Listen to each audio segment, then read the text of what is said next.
Hi everyone, सभी प्यारे बच्चों का वार्म वेलकम करता हूँ वाईटी योर इंग्लिश ट्यूटर पे। 25 मार्च की क्लास है आज की और फर्स्ट एडिटोरियल आई थिंक ये सेकंड है द हिंदू का अनब्रेकेबल, इसको अपने आज पढ़ेंगे। सभी को आपको होली की ढेरों शुभकामनाएं। जो रंग आपके चेहरे पे और शरीर पे है, बॉडी पे है, वही रंग आपके जीवन में और ज़िंदगी में भी घुल जाएं, मेरी सभी के लिए दुआ है। चलिए शुरू करते हैं। आर्टिकल लिखा गया है इंडिया और भूटान के रिश्तों पे। पीएम मोदी अभी भी भूटान जाकर के आए हैं और इस पूरी बात का, इस पूरे एपिसोड का क्या सिग्निफिकेंस है इंडिया भूटान के लिए, आप इस आर्टिकल में देखेंगे। इंटरेस्टिंग आर्टिकल है। क्विज़ भी आपको दिखा दें आज का। 8 क्वेश्चंस हैं। जो भी इस क्लास में आप सीखें, इन क्वेश्चंस पे आपको अप्लाई करना है। कब अप्लाई करना है? क्लास को लेने के बाद। आपका ऑब्जेक्टिव है कि 8 में से 7 या 8 नंबर आपको मिल जाएं, ताकि आप जो सीखे हैं उसका आपको कॉन्फिडेंस मिले। तो चलिए क्लास के लास्ट में क्विज़ को देखेंगे। आइए लेक्चर को शुरू करते हैं।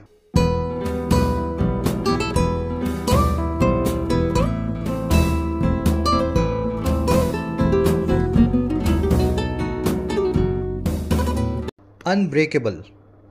देखिए, ब्रेक का मतलब है तोड़ना, ब्रेकेबल मतलब टूटने वाला, और अनब्रेकेबल मतलब फेविकोल का जोड़ जो कभी ना टूटेगा। और बात किसकी हो रही है? On India Bhutan ties, India और भूटान के रिश्तों पे, टाइस पे। टाई वर्ड जानते हैं ना आप? रिश्तों को बोलते हैं गांठ, या नोट को बोलते हैं टाई। तो दोनों के रिश्तों में गांठ लगी हुई है, नोट है, जुड़े हुए रिश्ते, और वो बने रहेंगे।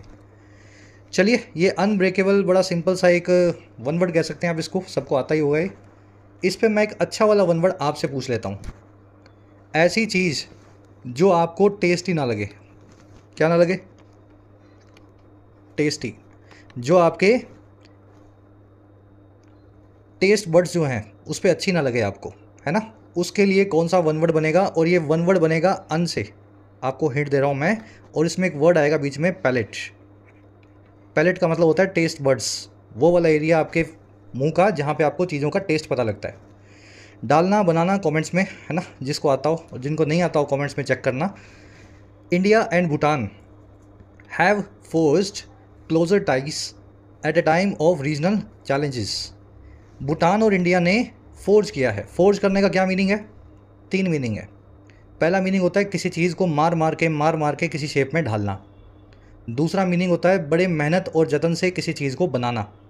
लोहार भी तो मार मार के हथौड़ा किसी चीज़ को, किसी को कटोरी बना देता है, किसी को गिलास बना देता है, किसी को चम्मच बना देता है। तो वैसे ही अगर आप किसी चीज़ में बहुत जतन लगाएं, मेहनत करें और उसको अपने हिसाब से ढालें, तो भी उसको फोर्ज करना बोलते हैं। तीसरा मीनिंग होता है फोर्ज का, किसी चीज़ के जाली कागजात बनाना। आपने अपने किसी पड़ोसी के प्लॉट के गलत कागजात बना दिए, है ना, और उस पर कब्जा कर लिया, तो आपने उनके कागज़ों को फोर्ज किया है, कॉपी किया है। तो एक ही वर्ड अंग्रेजी में तीनों काम करता है। यहाँ पे जतन से बनाने की बात हो रही है। इंडिया और भूटान को जतन से बनाना चाहिए, बहुत मेहनत से, बहुत एंडेवर और बहुत मेहनत से क्लोज़र रिश्तों को फोर्ज करना चाहिए एट अ टाइम ऑफ, ऐसे एक वक्त पे, एट अ टाइम ऑफ जो है रीजनल चैलेंजेस का, इस पूरे रीजन में आई चुनौतियों का। तो चुनौतियाँ कई हैं हमारे सामने। चाइना खड़ा है उधर, भूटान से भी चाइना चाहता है उसकी ज़मीन। इधर पाकिस्तान है, नीचे बांग्लादेश, म्यांमार है। सबसे अपना कुछ ना कुछ टेंशन चल रहा है, पंगा चल रहा है। तो ऐसे रीजनल चैलेंजेस के दौर में भूटान हमारा दोस्त है। We have to force closer ties with Bhutan. Sentence का मीनिंग निकालना और उसके मायने समझना अलग अलग चीज़ें हैं। मैं कोशिश करता हूँ आपको मीनिंग भी निकलवाऊँ और मायने भी समझाऊँ। इंडिया भूटान सब्जेक्ट हैं। हैव फोर्स्ड परफेक्ट टेंस में इसकी वर्ब है। प्लूरल सब्जेक्ट है, इसलिए हैव का इस्तेमाल किया गया है प्लूरल वर्ब का। फोर्स के तीनों मीनिंग्स मैंने आपको बताए, दूसरा वाला मीनिंग यहाँ पे लगा हुआ है। चलिए आगे बढ़ेंगे। डिटेल में इस आर्टिकल की सारी वोकैब आपको दिखा देते हैं ताकि आप इसको स्मूथली पढ़ सकें। क्लास को एक लाइक और एक शेयर जरूर से देना। टेलीग्राम ग्रुप को ज्वाइन करने के लिए आपको @योर इंग्लिश ट्यूटर टाइप करना है। टेलीग्राम में आपको ग्रुप मिल जाएगा। साथ ही वाईटी ऐप पे आप तैयारी कर सकते हैं अपने एग्जाम्स की, चाहे एसएससी हो, डिस्क्रिप्टिव राइटिंग हो, यूपीएससी का हो या बैंकिंग का हो। ऐप का लिंक कमेंट सेक्शन में दिया गया है। राइटिंग के कोर्स में आप सीख सकते हैं राइटिंग लगभग 60 से 70 घंटों में। फ़ायदा आप ले सकते हैं इस कोर्स का।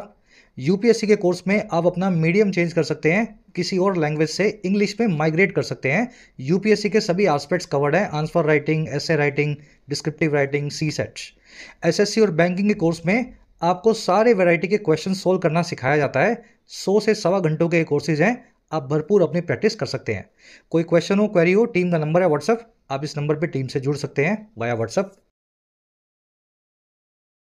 चलिए वोकैब शीट अपनी आज की 5 वर्ड्स हैं अपने पास। 4 से शुरू करेंगे। शीट को डाउनलोड कर लेना ज़रूर से टेलीग्राम से। चलो अभी बताए थे 3 मीनिंग्स आपको। पहला मीनिंग क्या है जी, ये जो मैंने लास्ट में लिख दिया, मार मार के किसी चीज़ को ढालना, ढालना है ना, ढालना। दूसरा मीनिंग है बहुत मेहनत डाल करके किसी चीज़ को बनाना। ढालने वाली बात ही है, किसी से रिश्ता बनाया तो बहुत लोहार की तरह मेहनत की है आपने, तब उससे आपका रिश्ता बना है, टाइज या रिलेशनशिप को आपने बिल्ड किया है। और तीसरा मीनिंग होता है इलीगल कॉपी बनाना डॉक्यूमेंट्स की। ऐसे डॉक्यूमेंट्स जिससे आपको कुछ टाइटल मिले, जिससे आपको कुछ बेनिफिट मिले, उनको कॉपी करना। ठीक है, तो दूसरा ये वाला मीनिंग जो पहला वाला आपने ऊपर देखा, ये आज के आर्टिकल में लगा हुआ है। कभी कोई मीनिंग आएगा, कभी कोई मीनिंग आएगा किसी किसी आर्टिकल में।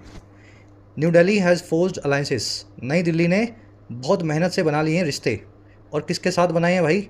With all major western powers, सारी बड़ी बड़ी वेस्ट की ताकतों के साथ, वेस्टर्न कंट्रीज़ के साथ। He was accuse of forging, उस पर आरोप लगा था फोर्जिंग करने का। फोर्ज करना यानी जाली कागजात बनाना। और किसका? The property documents of his uncle, अपने मामा के या चाचा के प्रॉपर्टी डॉक्यूमेंट्स का। ये जो पहला वाला मीनिंग आप देख रहे हैं ना, बड़े जतन से किसी चीज़ को बनाना, इसको थ्रेश आउट, कंस्ट्रक्ट, निगोशिएट या हैमर आउट करना भी बोलते हैं। हैमर यानी हथौड़ा, बार बार आपको दिखेगा इस वर्ड के मीनिंग में, क्योंकि ये वर्ड लोहार से, हथौड़ा चलाने वाले जो प्रोफेशनल हैं लोहार, उनसे बनाया गया। तो हथौड़ा मार के जब आप किसी चीज़ को ढालते हैं अपने हिसाब से, हैमर आउट करते हैं। और गलत कागजात बनाने के लिए फैब्रिकेट, टेम्पर विद, फॉल्सीफाई या मैनिपुलेट, इन वर्ड्स का भी इस्तेमाल होता है इसके दूसरे मीनिंग में। एक एक्ट होता है फोर्जरी। एक्ट तो क्या है, एक ऑफेंस है। नकली कागजात बनाने को लीगल लैंग्वेज में फोर्जरी बोला जाता है। फोर्जरी पे केस चलता है आप पे 420 का, 420 का। ठीक है, तो ये वन वर्ड है, याद रखें। नकली कागजात बनाने की बदमाशी को बोलते हैं फोर्जरी। अगला वर्ड है अपना आज का प्रिक्लूड। अब देखो ये वर्ड आपने सीखा ना, इस तरीके से आपने सीखा है कि इसमें कुछ नहीं बचा और सब खाने जो आपने सारे बॉक्सेस को आपने टिक कर दिया। ऐसे ही वोकैब को सीखना है और रीडिंग में बार बार आएगी तब वहाँ पे रिपीट करना है। बिना रीडिंग के वोकैब नहीं होती, ना मैंने खुद से की है ना मैंने किसी को करते हुए देखा है। जो बच्चा रीड रोज़ करेगा, वोकैब नई नई इनकाउंटर करेगा, यूज़ करते हुए देखेगा, वही बच्चा वोकैब को रिटेन कर सकता है। प्रिक्लूड बड़ा सिंपल वर्ड है ये। देखिए इंक्लूड और एक्सक्लूड और प्री से वर्ड बना है। एक्सक्लूड करना यानी किसी चीज़ को बाहर कर देना, किसी चीज़ को शामिल ना करना। और प्री का मतलब है पहले से ही, किसी चीज़ को पहले से ही बाहर कर देना, सवाल से ही बाहर कर देना, सीन से ही बाहर कर देना कहलाता है प्रिक्लूड। प्री प्लस में exclude. Any diet plan should preclude fast food, किसी भी डाइट प्लान को प्रिक्लूड कर देना चाहिए, सीन से बाहर कर देना चाहिए फास्ट फूड को। रूल आउट करना, फॉरबिड करना, एलाइड करना और ऑब्विएट करना, सभी इसके सिनोनिम्स हैं। ऑब्विएट पूरे तरीके से खारिज कर देना किसी चीज़ को जिसकी ज़रूरत ही ना हो आपको। समझ पा रहे हो?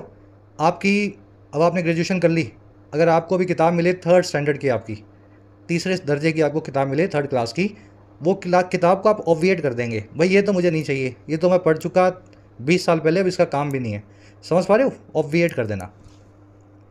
चलिए अगला वर्ड है इंक्लीमेंट। इंक्लीमेंट का मतलब होता है बेदर्द। हिंदी में लिख दिया मैंने ताकि दिमाग में रहे आपके। क्रूअल या मर्सीलेस भी बोलते हैं।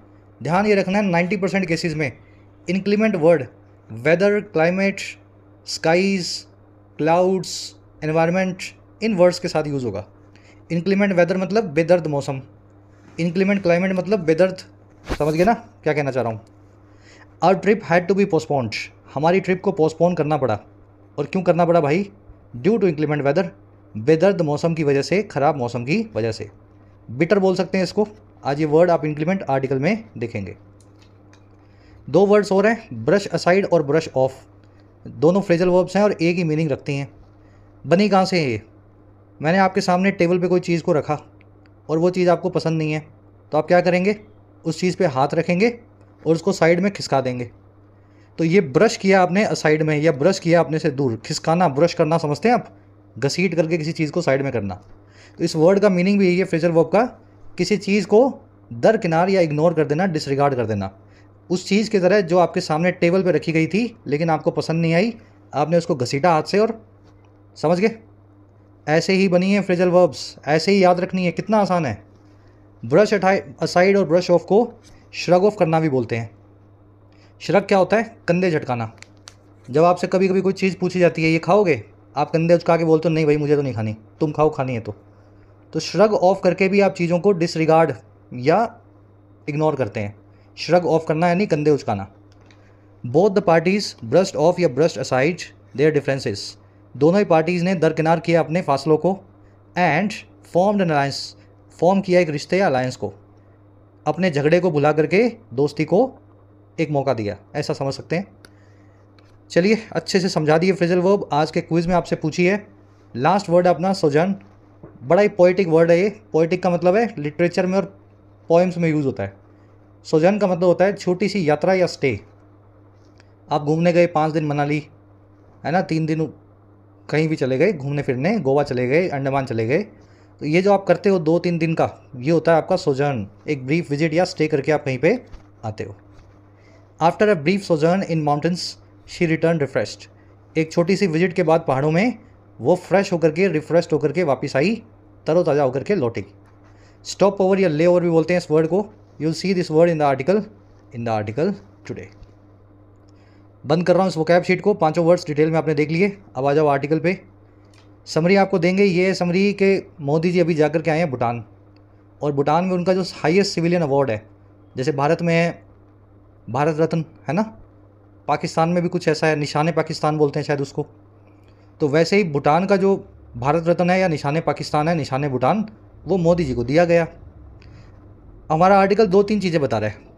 पहली बात तो ये कि आचार संहिता लगने के बाद मोदी जी का भूटान जाना और इस तरह की पॉलिटिक्स दिखाना अच्छी पॉलिटिक्स है, हेल्दी है, लेकिन कॉन्स्टिट्यूशनली ये परमिटेड नहीं है। अच्छी बात है, लेकिन आचार संहिता से लगने से पहले होती तो ये कानून के दायरे में होती। चलो दूसरी बात, भूटान से जो रिश्ते हमने बनाए हैं और इस विजिट के बाद जो और गहरे मजबूत हुए हैं, वो हमारे लिए एडवांटेज भी है और हमारी मजबूरी भी है। एडवांटेज ये है कि भूटान से काफ़ी पुराने रिश्ते हैं, अगर उनको गहरा किया जाएगा तो हमें फ़ायदा ही मिलेगा। और मजबूरी ये है कि हम नहीं बनाएंगे तो चाइना बना लेगा। ठीक है, चाइना भूटान को कैसे ना कैसे कब्जा मार के हमारे अरुणाचल प्रदेश के आसपास उस एरिया में सिलीगुड़ी कॉरिडोर है जहाँ, वहाँ आसपास जो आकर के कुछ बदमाशी करेगा। तो ये रिश्ते ज़रूरत और मजबूरी के भी हैं और बड़े अच्छे भी हैं। इन्हीं मजबूरियों, ज़रूरतों और एडवांटेजेस को इस आर्टिकल में एक एक करके चुन चुन के आपको समझाया गया है। चलो अब आर्टिकल को शुरू करते हैं। टोन है आज की एनालाइजिंग और ऑप्टिमिस्टिक। एनालाइज कर रहा है पूरे एपिसोड को और ऑप्टिमिज्म दिखा रहा है भूटान और इंडिया की दोस्ती का। ऑप्टिमिज्म समझते हैं ना, आशावाद, होप दिखा रहा है। कह रहे जी, prime minister Narendra Modi's visit to Bhutan last week while productive was largely symbolic. PM Modi की जो विजिट है, जो सोजर्न है भूटान की तरफ पिछले हफ्ते जो हुआ, वो जहाँ प्रोडक्टिव तो है, जबकि वो प्रोडक्टिव तो है, लेकिन फिर भी वो लार्जली सिंबॉलिक है, निशानात्मक है। सिंबॉलिक का मतलब क्या होता है? विजिट कर दी आपने, अच्छी अच्छी बातें भी करके आए, लेकिन कुछ नया परिवर्तन या चेंज नहीं आएगा इससे। वही सब हुआ है जो भूटान से हमें एक्सपेक्टेड था और इंडिया को भूटान से एक्सपेक्टेड था। एक सिंबॉलिक आपने सबके सामने शो करके दिखाया कि देखो भूटान हमारा कितना अच्छा दोस्त है। समझ गए? विजिट की वर्ब है वॉज। लार्जली मतलब मोटे तौर पे, प्रोडक्टिव मतलब जिसमें से कुछ अच्छा निकले, कुछ फ़ायदा मिले। चलो कैसे सिंबॉलिक है भाई ये? कह रहा है Bhutan's prime minister Tshering Tobgay's lengthy bilateral with mister Modi a week earlier in Delhi obviated the need for such a second back to back visit. कह रहा है ये सिंबॉलिक या गैर ज़रूरी इसलिए थी क्योंकि भूटान के जो पीएम साहब हैं उनकी बायलेटरल हुई थी लेंदी सी। लेंदी मतलब बहुत लंबी, बायलेटरल मतलब दो तरफा बातचीत, वहाँ पीएम साहब भूटान के और हमारे यहाँ के। कह रहा है ये जो हुई थी मोदी जी के साथ 1 हफ्ते पहले ही दिल्ली में, इस बायलेटरल ने ऑब्विएट कर दिया था, पूरे तरीके से ज़रूरत को खारिज कर दिया था। ठीक है, ऑब्विएट कर दिया था नीड को। ऐसी एक second back to back visit की, हफ्ते बर्बादी मोदी के वहाँ जाने की। भाई जो बात होनी थी 1 हफ्ता पहले हो ही गई होगी ना, लेंदी विजिट में बातचीत सब हुआ होगा, फिर भी 1 हफ्ते बाद मोदी जी गए, तो ये एक सिंबॉलिक विजिट थी। बायलेटरल की मीनिंग बायलेटरल सब्जेक्ट है और वर्ब है इसकी ऑब्विएट। बायलेटरल यानी दो तरफा बातचीत, मीटिंग, कॉन्फ्रेंस। ऑब्विएट का मतलब होता है किसी चीज़ को, समझ गए ना, बिल्कुल किसी चीज़ की ज़रूरत को ख़त्म कर देना, बिल्कुल एलिमिनेट कर देना। कह रहे the announcement of India's doubling of support for Bhutan's 5-year plan from 5,000 crore to 10,000 crore was significant. जो अनाउंसमेंट थी भारत के डबल कर देने की सपोर्ट को, और किसके लिए? भूटान के 5-year प्लान के लिए, भूटान की 5 वर्षीय योजना के लिए। और हमने डबल कहाँ से कहाँ किया? फ्रॉम लगा के बता रहा है 5,000 करोड़ से 10,000 करोड़ पे। कह रहा है ये ऐलान जो था मोदी जी का, कह रहा है ये सिग्निफिकेंट था, बहुत बड़ा ऐलान था। कह रहा है लेकिन has been under discussion and could have been made later post elections as well. कह रहा है लेकिन ये प्लान जो है अंडर डिस्कशन था, बहुत वक्त से इस पर बातचीत चल रही थी और ये अनाउंसमेंट जो है ये बाद में भी की जा सकती थी, could have been made later, और कब, पोस्ट यानी बाद में इलेक्शंस के एज वेल भी। तो कुछ नई बात नहीं है, सबको पता था ये होने वाला है। लास्ट मोमेंट पे इलेक्शन से पहले इसको करके, समझ गए ना अब क्या बोलूँ मैं, इस सेंटेंस का मीनिंग आपको समझ में आ गया क्या है। अनाउंसमेंट की 3 वर्ब्स हैं। अनाउंसमेंट वॉज सिग्निफिकेंट, अनाउंसमेंट बड़ी थी। Announcement has been under discussion, announcement काफ़ी वक्त से बातचीत में थी। And announcement could have been made later, announcement को बाद में भी इलेक्शंस के किया जा सकता था। Could have been, should have been और वुड हैव बिन प्लस में V3। कुड का मतलब है सकना, कुड हैव बिन मेड मतलब सकती थी, वुड हैव बिन मतलब होती, और शुड हैव बिन V3 मतलब होनी चाहिए थी, है ना। तो कुड से सकना तो हो सकती, शुड से चाहिए तो होनी चाहिए, ऐसे करके आप इसको बना सकते हैं। बाकी ये स्ट्रक्चर आपको कहाँ समझाई गई है, कंडीशनल वाले चैप्टर में। अब जो बच्चों ने क्लास बेसिक्स वगैरह नहीं किए हैं, थोड़ा कंडीशनल वंडीशनल देख लो भाई। 0 कंडीशनल, फर्स्ट कंडीशनल, सेकंड और थर्ड फोर्थ, है ना। तो जो थर्ड कंडीशनल है उस थर्ड कंडीशनल की स्ट्रक्चर को यहाँ यूज़ किया गया है। मॉडल प्लस में है प्लस में बिन प्लस में वर्ब की थर्ड फॉर्म पैसिव में। अब कोई बच्चा कमेंट्स में लिखेगा सर कंडीशनल भी आज ही पढ़ा देते, कैसे पढ़ाऊँगा मैं आधे घंटे में सब कुछ। कह रहा the highlight of the visit of Bhutan's king conferring Bhutan's highest civilian award on Mr. Modi had been announced in 2021। कह रहा है जो हाईलाइट थी, जो सबसे बड़ा जो मुद्दा था इस विजिट का, और वो क्या थी, कॉमा से कॉमा के बीच में एडिशनल इन्फॉर्मेशन दी गई है। ये हाईलाइट थी भूटान के किंग के कन्फर करने की या दे देने की, सम्मानित कर देने की भूटान के हाईएस्ट सिविलियन अवार्ड से, और ये सम्मानित किया गया मिस्टर मोदी को।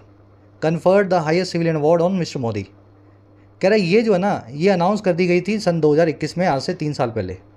और क्यों, for India support during the covid pandemic, Bharat के सपोर्ट की वजह से कोविड-19 की पैंडमिक में जो भारत ने भूटान को दिया था।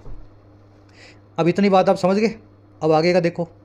एंड लगा के बता रहा है and also need not have been done right now, और साथ ही ऑल्सो एंड ऑल्सो मतलब और साथ ही, इसकी ज़रूरत नहीं थी किए जाने की, need not have been done, अभी के अभी right now.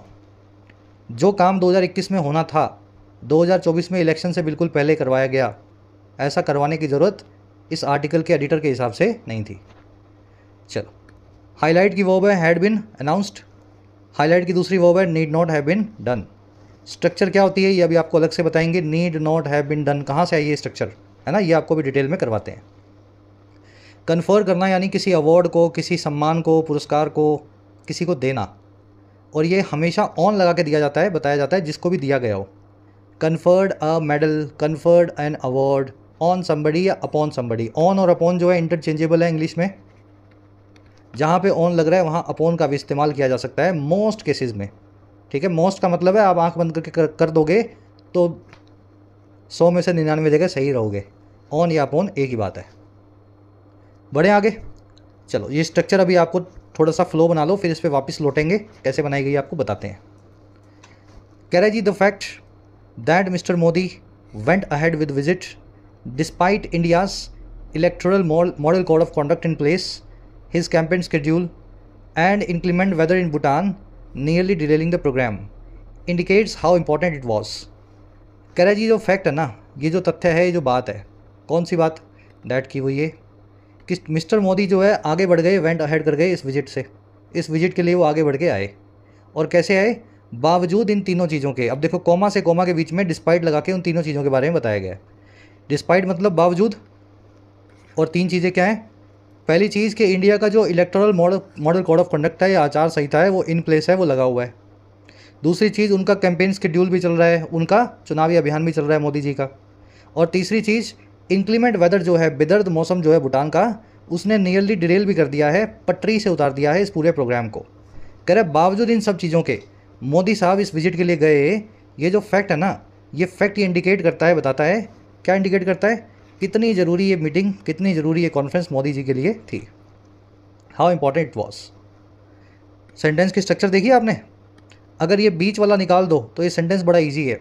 The fact that mister Modi went ahead with the visit indicates how important it was. अब ये बीच में जो है ये लिखा गया है बावजूद गए मोदी जी इन चीज़ों के।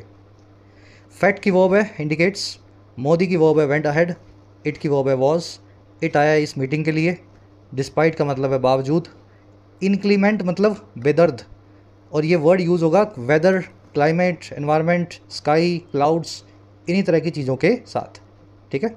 डिरेल करना यानी किसी चीज़ को रेल की पटरी से उतारना, या किसी चीज़ को, समझ गए ना, पटरी से उतरना क्या होता है भाई, 3 दिन की छुट्टियाँ आई और पढ़ाई पटरी से उतर गई तो आपकी पढ़ाई डिरेल हो गई। ऐसे इस वर्ड को आप याद रख सकते हैं। चलो अब एक सवाल है आप सभी बच्चों के लिए। मान लीजिए ये जो है ना, ये इतना का तो आप भूल ही जाओ, सेंटेंस में था ही नहीं, ऐसे ही बोल रहा हूँ मानने के लिए। ठीक है, ये है ही नहीं सेंटेंस में, और यहाँ मैं लगा दूँ वॉज, तो मुझे डिस्पाइट का क्या करना पड़ेगा।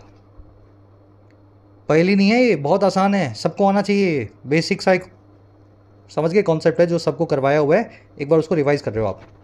अगर ये सारा आगे का निकाल दो ताम झाम, सिर्फ इतना लिखाओ despite India's electoral model code of conduct in place, मैं ऐसा लिख दूँ despite model code of conduct was in place, तो इस डिस्पाइट को मुझे किस चीज़ में बदलना पड़ेगा। इसका सीधा सा जवाब है, इसको बदलना पड़ेगा ऑल्दो में, क्योंकि ऑल्दो एक कंजंक्शन है, और कंजंक्शन अपने बाद में एक क्लोज को लेती है, सब्जेक्ट वर्ब के पेयर को लेती है। यहाँ पे आपने वर्ब फिट किया बीच में वॉज, सब्जेक्ट बन जाएगा मॉडल कोड ऑफ कंडक्ट। ऐसा करोगे तो फिर डिस्पाइट को आपको हटाना पड़ेगा, क्योंकि डिस्पाइट तो एक प्रेपोजिशन है, वो अपने बाद में सब्जेक्ट वर्ब का पेयर नहीं ले सकती। ठीक है, तो ऑल्दो का इस्तेमाल ऐसे केसेस में आप करते हैं, इसका मतलब हो जाता है हालांकि। दूसरा तरीका ये है कि अगर आप ऑल्दो ना लगाएं और डिस्पाइट को भी ना हटाएं, तो इस केस में वॉज इन प्लेस लिखने के लिए आपको यहाँ डिस्पाइट के बाद ऐड करना होगा despite the fact that. Despite जो है द फैक्ट नाम के नाउन को अपना ऑब्जेक्ट बना लेगा, और दैट कंजंक्शन से नया क्लोज इंट्रोड्यूस हो जाएगा। बहुत कुछ फैंसी नहीं बता रहा हूँ मैं, लास्ट मंथ में 3 बार ये कॉन्सेप्ट आपको डिटेल में खोल के बताया है, अलग से शीट पे लेकर के। पिछली क्लासेस चला लो, इस कॉन्सेप्ट को अच्छे से मास्टर करो। चलो बढ़े आगे।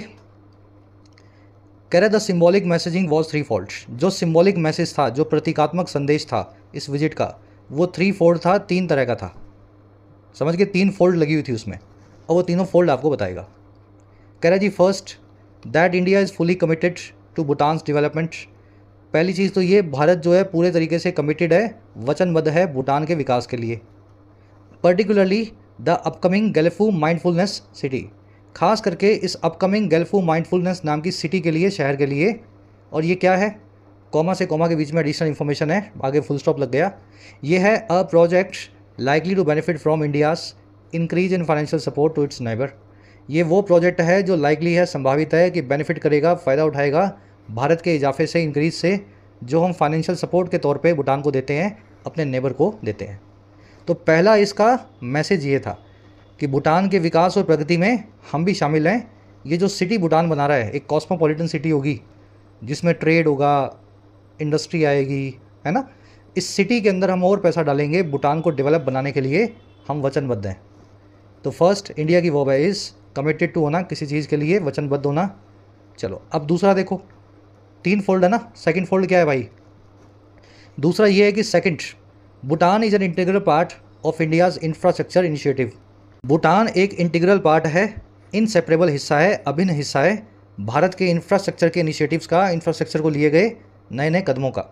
और ये किस किस के लिए लिए हमने, for road rail integrated check post and also for energy exchanges on India's grid. ये इनिशिएटिव लिए हमने इन सब चीज़ों के लिए, सड़क के लिए, रेलगाड़ी की पटरी के लिए, दोनों देशों की मिली जुली चेक पोस्ट के लिए, चेक पॉइंट के लिए, जहाँ से ट्रेड होगा, व्यापार होगा, ट्रक्स निकलेंगे, और साथ ही साथ हमारे एनर्जी एक्सचेंज के लिए, हमारे बिजली को बेचने के व्यापार के लिए। और जो हो रहा है इंडिया की ग्रिड पे, इंडिया की बिजली की तारों पे। ग्रिड का मतलब होता है पावर लाइंस। भारत बिजली बनाता है उत्तराखंड में, और वहाँ से, उत्तराखंड से, हिमाचल से इस बिजली को तारों के जरिए भूटान तक भेजता है, यानी भेजते क्या, हम बेचते हैं भूटान को। तो इस हिसाब से या इस लिहाज से भी मतलब ये जो है ना, ये हमारा सेकंड जो है मैसेजिंग था। कह रहा है both of which are pushing subregional trade and travel among India. ये दोनों ही वो चीज़ें हैं, पहला तो इंफ्रास्ट्रक्चर इनिशिएटिव, दूसरा हमारा एनर्जी एक्सचेंज का जो प्लान है। दोनों ही चीज़ें जो हैं पुश कर रही हैं इस रीजन में भी सब रीजनल ट्रेड को और ट्रैवल को among India, Bangladesh, Bhutan and Nepal, इन चारों कंट्रीज़ के अंदर आपस में ट्रैवल को। तो ये हमारा सेकंड मैसेजिंग था कि भूटान से सड़कें बनानी है ना, भूटान से व्यापार करना है, बिजली बेचनी है, तो भूटान हमारा दोस्त है। चलो, भूटान की वर्ब है इस। इंटेग्रल का मतलब होता है इनसेपरेबल, अभिन्न बोलते हैं इसको हिंदी में। इनहेरेंट भी बोल सकते हैं आप, जो अलग ना हो सके आपसे। विच आया इन दोनों चीज़ों के लिए, एनर्जी एक्सचेंज प्रोग्राम के लिए, इंफ्रास्ट्रक्चर इनिशिएटिव्स के लिए। विच की वर्ब है are pushing. Subregional trade मतलब इस साउथ एशियन रीजन के अंदर अलग अलग कंट्रीज़ के बीच का जो ट्रेड है, जो व्यापार है। अब तीसरा बताएगा आपको। Third, that India is mindful of Bhutan's increase engagement with China. तीसरी बात यह कि इंडिया माइंडफुल है, इंडिया सजग है, सावचेत है भूटान की बढ़ी हुई इंगेजमेंट के लिए या बातचीत के लिए जो हो रही है चाइना के साथ। और क्यों हो रही है, कोमा लगा के बता रहे हैं। For the boundary agreement they hope to force soon. उस बाउंड्री एग्रीमेंट के लिए हो रही है भूटान चाइना की बात, जिसको दोनों कंट्रीज़ होप करती हैं कि जल्दी ही फोर्ज करेंगी, जिस एग्रीमेंट को दोनों बिल्ड करेंगी। फोर्ज करना याद है ना, जतन से किसी चीज़ को बनाना।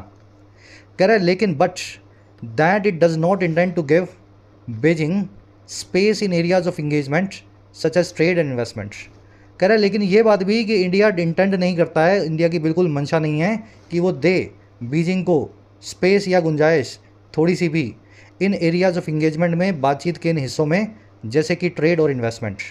और वहाँ पे क्या हो रहा है, where China has made inroads with India's other close neighbours. ये वही एरियाज़ हैं जहाँ चाइना ने इनरोड्स को मेड किया है। इन मतलब अंदर, रोड मतलब सड़क, इन रोड मतलब अंदर जाने का रास्ता। ये वही बहाने हैं जहाँ से चाइना अंदर घुसने का रास्ता बनाता है भारत के दूसरे नज़दीकी पड़ोसियों के साथ। थोड़ा लोन ले लो, थोड़ा इन्वेस्टमेंट ले लो, और फिर तुम्हारा पोर्ट हमें दे दो, ग्वादर पोर्ट हमें दे दो, हमन टोटा पोर्ट हमें दे दो। चाइना यही तो करता है ना। तो हम इस चीज़ के लिए माइंडफुल हैं। श्रीलंका से किया होगा इसने, पाकिस्तान से करता आ रहा होगा, लेकिन भूटान के साथ चाइना को ये नहीं करने देंगे, भूटान पे कब्जा नहीं जमाने देंगे। इंडिया की वर्ब है इज़। माइंडफुल ऑफ होना, किसी चीज़ के लिए सजग या सावचेत होना। माइंडफुल, आप में माइंड है, आप किसी चीज़ के लिए अवेयर हैं। दे आया दोनों कंट्रीज़, भूटान और चाइना के लिए। दोनों होप कर रही हैं कि बाउंड्री एग्रीमेंट बहुत जल्दी फोर्स कर लेंगी। इट आया इंडिया के लिए। India does not intend, India की बिल्कुल भी ऐसी इंटेंशन नहीं है, मंशा नहीं है। चाइना की वर्ब है has made. China has made inroads, China ने अंदर घुसने का रास्ता बना लिया है। बहुत ईजी है आज का आर्टिकल, इसलिए ईजी आपको स्ट्रेट फॉरवर्ड वे में पढ़ा रहा हूँ।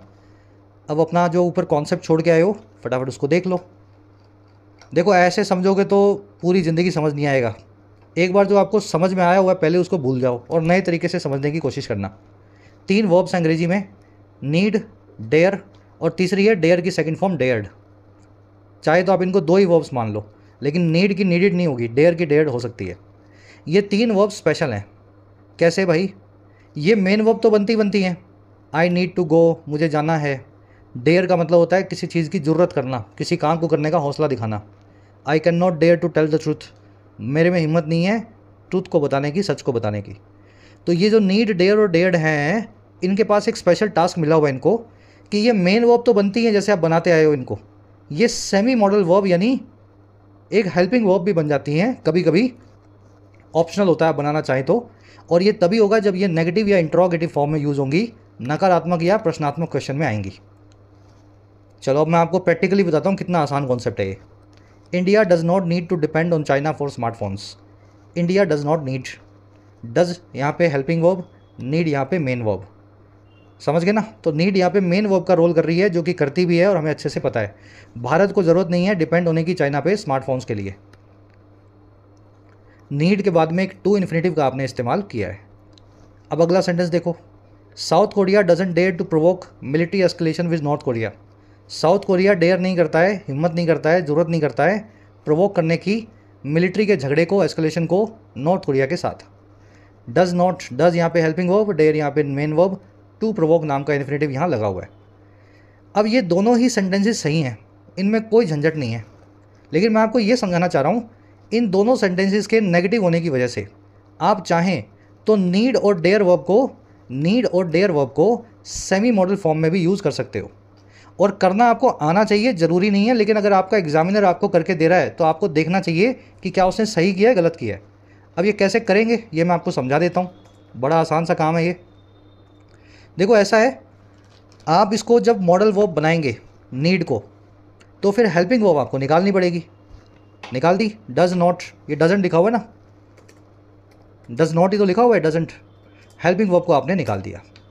फिर क्या करेंगे, मेन वर्ब जो है, सॉरी हेल्पिंग वर्ब जो है नीड, जो अभी मेन वर्ब थी उसको हेल्पिंग बना दिया आपने।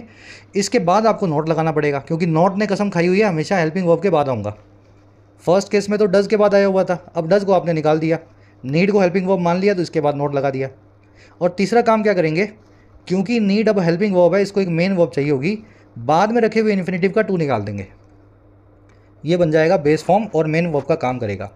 India need not depend on China for smartphones. तो ऐसे सेंटेंस 1 एंड सेंटेंस 2, सेंटेंस 3 मैं इनको साथ साथ लिख देता हूं ताकि आप इनको और अच्छे से समझ पाएं। ये जो सेंटेंस है पहला और ये जो सेंटेंस है दूसरा, ये एक ही सेंटेंस के लिखने के दो तरीके हैं, नीड वर्ब को मेन और ऑप्शनल सेमी मॉडल फॉर्म में यूज करके। समझ गए? India does not need to depend on China for smartphones, India need not depend on China for smartphones. अब देखो एक सेंटेंस और बनाते हैं, ये दूसरा वाला देखो, साउथ कोरिया डजंट डेयर।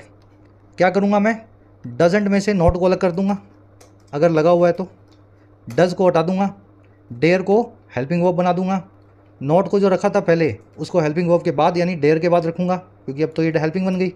और मेन वर्ब को बनाने के लिए मुझे इस टू को हटाना पड़ेगा और लिखना पड़ेगा South Korea dare not provoke military escalation with North Korea. समझ गए कॉन्सेप्ट?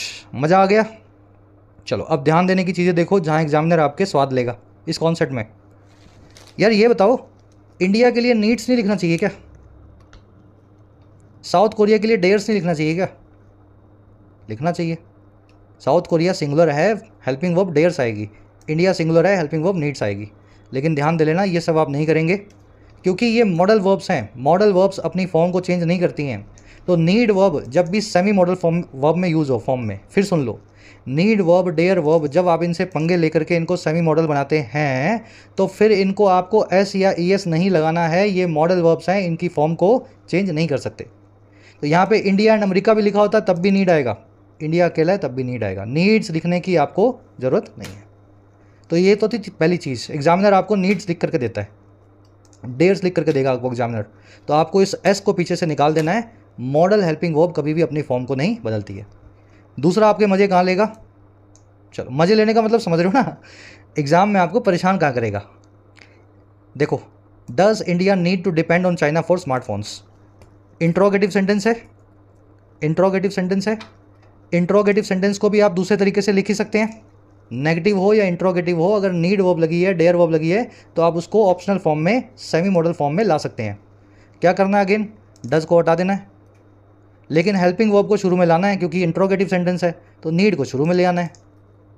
ऐसा ही करूँगा ना, नीड इंडिया और टू डिपेंड में से टू को निकाल देना है, डिपेंड को मेन वर्ब बना देना है, need India depend on China for smartphones.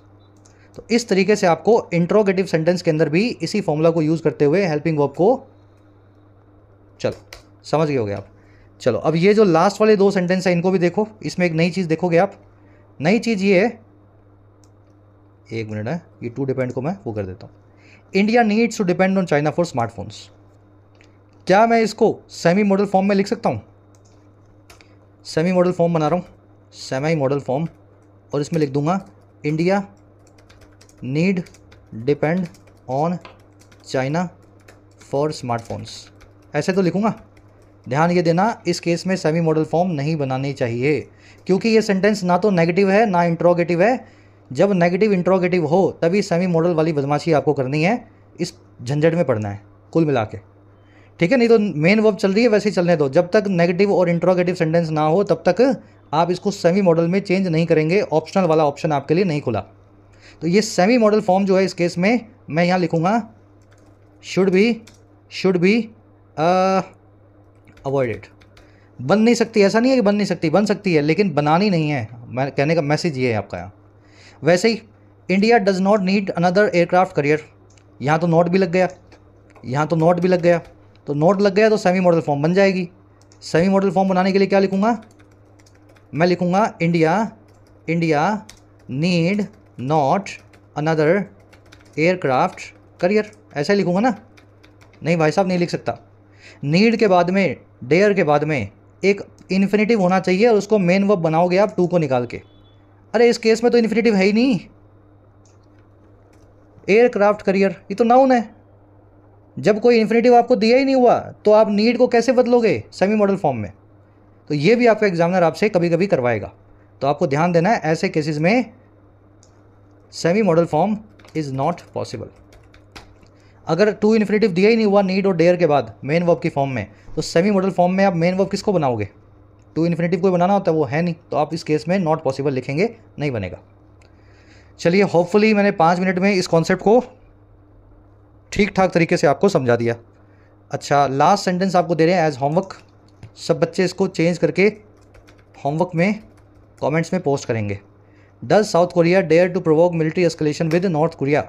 इसको आपको बनती है तो बनाना है और नहीं बनती है तो लिख देना साहब not possible, it is not possible. जो भी लगे आपको उस हिसाब से आप देखें, डालना कमेंट्स में। सही होगा गलत होगा आपको कमेंट्स में ही समझा देंगे। बढ़े आगे, चलो आगे कह रहा है जी, ये फर्स्ट सेकंड थर्ड तो हो ही गया। एक सेकंड मैं इसको चार्ज पे लगा लूँ। आगे कह रहा है as a result foreign secretary Vinay Kwatra may have feigned disinterest when he brushed aside a question on China Bhutan boundary talks. कह रहा है इसी के नतीजन एज अ रिजल्ट हुआ क्या?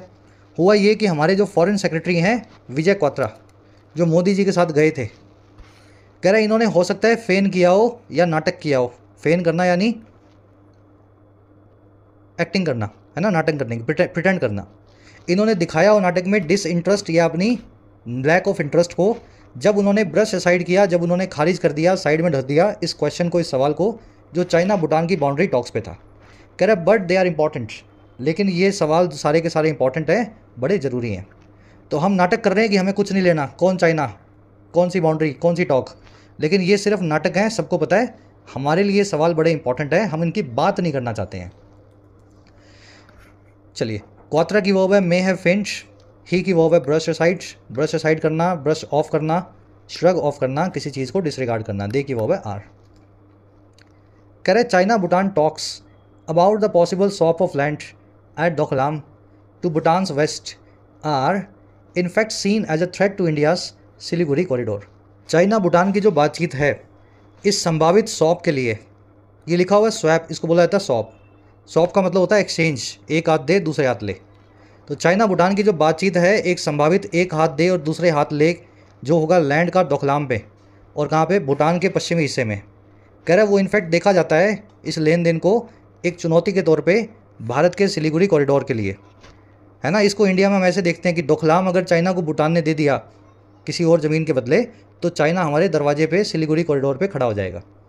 कह रहा है जी जबकि whereas China's claims to areas on Bhutan's east could imperil India's border connectivity projects in Arunachal Pradesh. जबकि चाइना का जो दावा है उन एरियाज़ पे जो भूटान के पूर्वी हिस्से में है, ईस्ट में है, वो इम्पेरिल कर सकता है, कमज़ोर बना सकता है। इम्पेरिल करना, जियोपर्टाइज करना, इंडेंजर करना, पेरिल में डालना, इम्पेरिल मतलब खतरे में डालना। ये क्लेम जो है खतरे में डाल सकता है हमारी बॉर्डर कनेक्टिविटी प्रोजेक्ट्स को, सड़कें और पुल बनाने के काम को अरुणाचल प्रदेश में। तो हम चाहते ही नहीं है कि चाइना भूटान में ना ईस्ट या वेस्ट में कहीं भी अपने पाँव जमा सके। टॉक्स की वर्ब है आर सीन पैसिव वॉइस में, क्लेम की वर्ब है कुड इम्पेरिल। फ्यूचर में एक पॉसिबिलिटी की बात कर रहा है, इसलिए कुड का इस्तेमाल किया गया, ऐसा हो सकता है। इम्पेरिल करना, खतरे में, पेरिल में डालना। Recent reports which the ministry of external affairs has not denied indicate. हाल ही की रिपोर्ट्स हैं जिसको हमारी फॉरेन मिनिस्ट्री ने, एक्सटर्नल अफेयर्स मिनिस्ट्री ने डिनाई भी नहीं किया है, जिनका खंडन भी नहीं किया है। कह रहा है वो रिपोर्ट्स ये इंडिकेट करती हैं, इस चीज़ की तरफ इशारा करती हैं। किस चीज़ की तरफ भाई? दैट लगा के बता रहे हैं। Bhutan may have even asked India to go slow on these projects. Bhutan ने हो सकता है कहा भी हो इंडिया को कि थोड़ी सी रफ्तार धीमी करें, गो स्लो करें इन प्रोजेक्ट्स पे। और कब? Until its boundary talks with China are complete, जब तक इसकी चाइना के साथ बाउंड्री टॉक्स ख़त्म ना हो जाएं भूटान की। तो ऐसी रिपोर्ट्स भी हमें आ रही हैं। भूटान खुद ही कह रहा है कि मत बनाओ सड़कें भाई, हो सकता है ये हिस्सा हमें देना पड़े चाइना को, और इन सड़कों के बिल्कुल पार चाइना खड़ा हो और आपका रोज़ झगड़ा हो। एक बार आप थोड़े धीमे पड़ जाओ, पहले हमारी बातचीत सेटल होने दो चाइना के साथ। रिपोर्ट्स ने इंडिकेट किया, तो रिपोर्ट्स की वर्ब है इंडिकेट। विच की वर्ब है डिनाइड, विच आया रिपोर्ट्स के लिए। भूटान की वर्ब है may have asked. Boundary talks की वर्ब है आर। अनटिल का मतलब है जब तक ऐसा ना हो, ना इसमें ऑलरेडी लगा हुआ है, अनलेस, अनटिल और लेस्ट, इन तीनों के बाद में नॉट को लगाने की ज़रूरत नहीं होती है। यहाँ पे नॉट लगा दोगे तो सेंटेंस गलत हो जाएगा, ठीक है। Until boundary talks are complete, ठीक है। कह रहा है as a result the most important message from mister Modi sojourn was one of a united front at a time of change.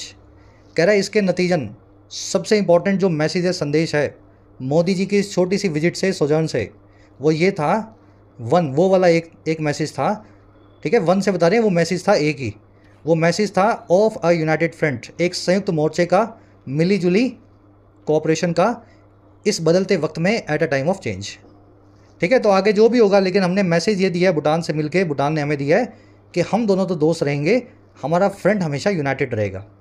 Message की वर्ब है वो, सोजर्न आप देख चुके हैं, है ना, पोएटिक वर्ड है, छोटी सी विजिट या स्टे के लिए यूज़ होता है। Accepting his award mister Modi call Indian Bhutan ties unbreakable. Accept करते हुए अपने अवार्ड को मोदी साहब ने बुलाया दोनों कंट्रीज़ के रिश्तों को अनब्रेकेबल, जिसको ब्रेक ना किया जा सके, जिसको तोड़ा ना जा सके। मोदी की वर्ब है कॉल्ड। अनब्रेकेबल से एक मैंने आपसे वन वर्ड पूछा था जो आपके जुबान को अच्छा ना लगे, टेस्ट को अच्छा ना लगे, उसको बोलते हैं अनपैलेटेबल। अनपैलेटेबल, ठीक है, बड़ा अच्छा वन वर्ड है, सबको करवाया हुआ है बहुत बार, unpalatable. India and Bhutan will need to emphasise that lock step even more in the days ahead. India और भूटान को ज़रूरत है एम्फसाइज करने की इस लॉक स्टेप को। लॉक स्टेप क्या होता है? मिला जुला यूनियन। आपने वो आर्मी वालों को देखा होगा ना, जब वो मार्च करते हैं तो सबके पांव एक साथ आगे बढ़ेंगे, लेफ़्ट फुट एक साथ, फिर राइट वाला एक साथ, सबके पांव जो ऐसा लगेगा आपको लॉक हो चुके हैं, एक के साथ एक के जुड़े हुए हैं। तो वैसे ही इंडिया और भूटान को भी उन आर्मी पर्सन की तरह कदम से कदम मिला के चलना होगा और इसी चीज़ को, लॉक स्टेप को ही इम्फसाइज करना होगा, इस एकता को ही जोर देना होगा। और ये कब, यहाँ तक कि और भी ज़्यादा देना होगा इन देश में, इन दिनों में जो आगे आ रहे हैं। और ताकि क्यों करना है, अब देखो टू लगा के बता रहे हैं, to retain the permanence of their ties. Retain या मेंटेन करने के लिए, बनाए रखने के लिए, परमानेंस को, परमानेंट होने की क्वालिटी को उनके रिश्तों की। तो ये रिश्ते परमानेंट रहें, इसलिए इस एकता को और ज़्यादा ज़ोर से बताना होगा। और ये परमानेंस कब रहेगी टाइज में? इन the face of economic and social turmoil. In the face of यानी सामना करते हुए इकोनॉमिक और सोशल टर्मोइल का, आर्थिक और सामाजिक जो है परेशानियों का। टर्मोइल होती है अनार्की, केओस, डिसऑर्डर। तो आजकल बहुत देख रहे होंगे आप, आर्थिक तौर पे, सामाजिक तौर पे बड़ा परेशानी चल रही है इस पूरे रीजन में। तो हमें देखना होगा कि हमारे रिश्ते परमानेंट रहें। और ये सारे टर्मोइल आ रहे हैं within their countries as well as the challenges in neighbourhoods. दोनों कंट्रीज़ के अंदर भी आ रहे हैं, साथ ही साथ चैलेंजेस आ रहे हैं नेबरहुड में, आस पड़ोस में। लास्ट सेंटेंस समझ गए ना? Both countries will need to emphasise that lock step. Lock step आपने देख लिया, कंट्रीज़ की वो है दोनों की, will need. In the face of का मतलब होता है फेस करते हुए, सामना करते हुए। रिटेन एंड मेंटेन एक ही बात है। Turmoil, anarchy, pandemonium, havoc, upheaval, है ना, सभी एक दूसरे के सिनोनिम है अराजकता या परेशानियों के। रैपअप करेंगे क्लास को। होपफुली ये छोटा सा, आसान सा, प्यारा सा आर्टिकल आपने अच्छे से समझा होगा। मेरा ऑब्जेक्टिव तो यही है, उस तरीके से आपको समझाया जाए जैसा कहीं और शायद ना समझाया जा रहा हो, ठीक है। आप भी बताते हो मुझे कमेंट्स में मैं कितना कामयाब रहा। शुरू करते हैं अपने क्विज से। फर्स्ट क्वेश्चन देखते हैं अभी। देखो सेकंड क्वेश्चन, श्रग ऑफ, अच्छे से करवाई थी ये, कंधे उचकाने वाली इडियम, फ्रेजल वर्ब। फिर वन वर्ड पूछा है एक छोटी सी विजिट के लिए, अभी करवाया था, एस से शुरू होने वाला वो वन वर्ड, याद है ना। कन्फर्म के बाद में कौन सा प्रेपोजिशन लगेगा, ये भी अच्छे से करवा दिया। कन्फर्म, समथिंग, फिर वो प्रेपोजिशन और फिर समवन। इंक्लीमेंट के साथ में कौन सा वर्ड फिट होता है, अलाइड, डिस्कशन या स्काइज। अच्छे से वर्ड आपको करवाया हुआ है, बेदर्द, याद है ना, इंक्रीमेंट। उस हरकत को क्या बोलते हैं जिसमें आप जाली कागजात बनाते हैं किसी चीज़ के, उस हरकत का क्या नाम है? तो फोर्ज से बनने वाली एक हरकत है जो कानून के हिसाब से मैंने उसका नाम बताया था आपको, बदमाशी का, है ना, वो हरकत आपको बतानी है। अब फर्स्ट क्वेश्चन पे आ जाओ। हमारे फॉरेन सेक्रेटरी ने प्ले डाउन क्यों किया चाइना भूटान की जो है बाउंड्री टॉक्स को? प्ले डाउन करना यानी किसी चीज़ को कमतर बताना या उसको नज़रअंदाज करना या उसकी सीरियसनेस को डिनाई करना। तो उन्होंने नाटक क्यों किया कि हमें कुछ नहीं लेना चाइना भूटान से? 4 ऑप्शन हैं आपके पास। अवॉइड करने के लिए एस्केलेशन को, टेंशंस का इंडिया चाइना के बीच, जोर देने के लिए हमारी न्यूट्रलिटी का इस पूरे डिस्प्यूट में कि हम किसी के साथ भी नहीं हैं, एक्सप्रेस करने के लिए हमारे कॉन्फिडेंस को भूटान के डिप्लोमेटिक कैपेबिलिटीज़ में, हमें पता है भूटान अच्छे से हैंडल कर लेगा, हमें चिंता ही नहीं है। या डाइवर्ट करने के लिए टेंशन को इंडिया के बॉर्डर इश्यूज़ की।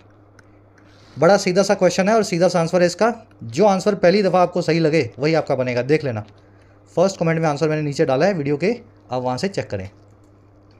लास्ट में 2 एरर्स हैं। पहली एरर मिलेगी इस वर्ड की वजह से इसके आसपास, दूसरी मिलेगी वही नीड वाला और डेयर वाला जो आपको समझाया था उसी स्ट्रक्चर की वजह से। एरर्स मेरे ख्याल से निकाल लोगे आप। 8 क्वेश्चंस के आंसर इस वीडियो के नीचे रखे हैं। आउट ऑफ 8 कितने मार्क्स मिले, मेरे आंसर से अपने आंसर्स को चेक करें और ज़रूर से बताएं। मुलाकात लेंगे आपसे कल की क्लास में। जो लोग पूरी क्लास देखते हैं, जो बच्चे अच्छे से समझते हैं सारे कॉन्सेप्ट्स, ज़रूर से बताया करो सर पूरा देखा, पीडी लिख दिया करो। और कॉन्सेप्ट भी सारे समझ गए, इंटरेस्टिंग लगा वो आर्टिकल तो PDI लिख दिया करो, ताकि मुझे पता लगे आपका फीडबैक। जिन बच्चों को कोर्सेज़ की ज़रूरत है, एक्स्ट्रा क्लासेस की ज़रूरत है, you can take the benefits of the courses. Application को डाउनलोड करें YT ऐप को, आपको राइटिंग का, SSC का और बैंकिंग का, इनफैक्ट UPSC का भी कोर्स मिल जाएगा। अफोर्डेबल कोर्सेज है, मेहनत करना चाहते हैं तो ऐप को डाउनलोड करें, कमेंट सेक्शन में लिंक रखा गया है, you can take the benefit. चलिए।